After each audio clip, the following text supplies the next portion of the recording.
And si John? Sino si John? Yan, yung mga bagay sa atin nasa harapan yan. Tanongin natin, mga ka-Gen Z natin, mga kasama. Bakit, naisip niyo nung mga panahon na nagsisimula kayo? Sinabi niyo ba kay Mami, Daddy niya, Mami, gusto ko mag-wushu. Bakit wushu ang napili niyo? Siyempre, ang daming sports na combat. Siyempre, may nakikita tayo sa TV, yan, sabihin natin, si Kato, ganyan, mga suntok-suntukan. Bakit napili niyo yung wushu na sports compared dun sa ibang combat sports? Yan, tala natin si Big. Why do you choose wushu than other sports? Because it has weapons. Ayun. Next. What else? What else pa? What else pa?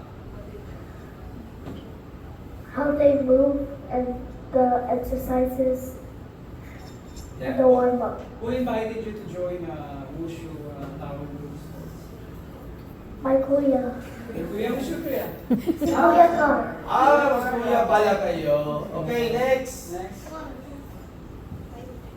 Why wushu than other sports? Because it has warm-ups and swords. And who invited you? Mommy. Mami! Recognize natin si Mami yan. Hello po, Mami. So do you like swords?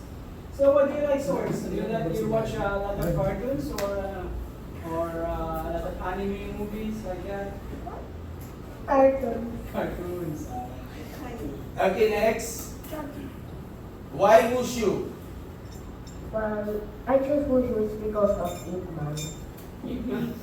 Ip Man, legendary martial arts. And who do you convince to join wushu po? Sino nag-convince? Sino nag-invite? Sino convince sa'yo na mag-wushu? My mom. Your Mama. Ayan. Ah! Kaya nga present kayo mga parents at least para at Kami least. kayo ba yung naging pumasok din pa kayo sa martial arts dati? Balak pala. Ikaw naman, madam. Hindi, wala naman po. It's just, na-inspire lang din when I see Coach Ara is doing it. So, yun. Okay, so bigyan natin daan si Kuya. Next. Bakit wushu ang napili mong sport? Ano po, kakanood po kay Kung Fu Panda po. Ay, magpupanda pala! At sino nag-convince sa'yo na mag-wushu ka? Ako lang po, nakita ko lang po sa internet po. Kung Fu Panda po, yun na po yung nagsimula po sa akin. No? Kaya pala ang hilig-hilig mo sa cartoons gaya ng Kung Fu Panda. Yan pala ang nagpatulak sa'yo na mag-wushu ka. Next, why wushu? Bakit wushu? It's a hobby po where I can practice my flexibility, my stamina, and also do some cool weapons. And sino nag-convince sa'yo na mag-wushu ka? Initially po, it's my mom who wanted me to be involved with any kind of hobby. So, and then, na-influensya lang po ako sarili ko sa wushu kasi, maharos ko. Ay, yung ma'am na ate, recognize natin. Bakit, anong dahilan kasi na mag-wushu ka? Actually, originally is Aikido. Aikido! By the way, si Coach Ara is also a Aikido coach na rin. Tuloy. Then, they got interested with Wushu. Kasi after yung Aikido, there's Wushu. So yun, sabi ko, you try Wushu also. Okay, next si... My first impression po kasi sa wushu is like, oh my god, it's the last airbender. It's Avatar! Avatar po. And I just saw many references of it po. So, yeah. That's it. And sino nagtulog sa'yo na mag-wushu ka? Mami po. Si Mami ka rin. Next!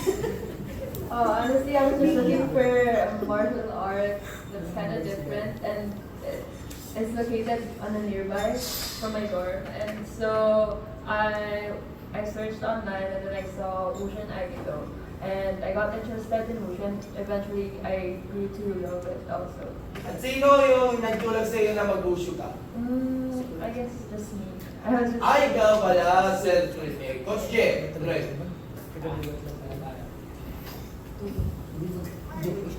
Yan, bago natin ipagpatuloy yung session, syempre, gusto na natin batiin ang ating buting presidente, si Ma'am na Beth Piso. The Filipino Philippine Star. ngayon. Good morning, Madam Beth. And also to our Bulgar Sports Editor, Ma'am Nimpa, Good morning, Ma'am Nimpa. Good morning. Ayan. Pero yan, malipat ulit tayo kay Ma'am muna, kay Ma'am Ara. Siyempre, Ma'am, ano bang, siyempre, na nagtuturo ka, na ibibigay mo yung mga natutunan mo sa pagko-coach.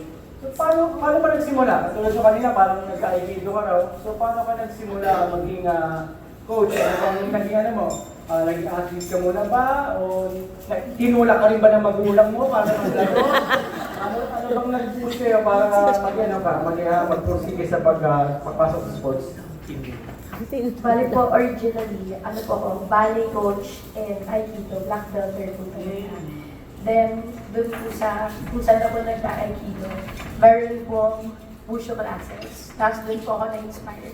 Bukod doon, sa mga YouTube videos, kila Chanwi from Malaysia, yun po yung napanood kong unang video ng wushu. Tapos I fell in love with it. Sabi ko, gusto ko rin gawin ulit. Kasi yun, then from there, nag-compete na, natutunan ng routines until sa after pandemic, gumawa na ulit ng bagong demo team. Tapos ito po, nag-compete na ulit.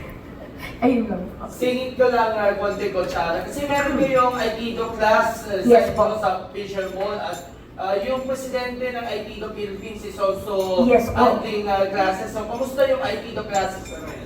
Opo. So, bali, after ng basic classes ko po kasi 11 a.m. Tapos 12:30 p.m. po, si Sensei Chris Buenaseda po, head ng Aikido Philippines. Siya na po yung nagtuturo ng advanced classes. So far good po. Maganda po na nakakapagpatuloy yung mga Aikidokas with their training. So sana dumami pa po kami. Ayun po. Thank you, Coach. Balik tayo kay Sir Paolo. Yan, Sir Paolo. Yan. Kasi yan, nauuso naman ngayon yung mga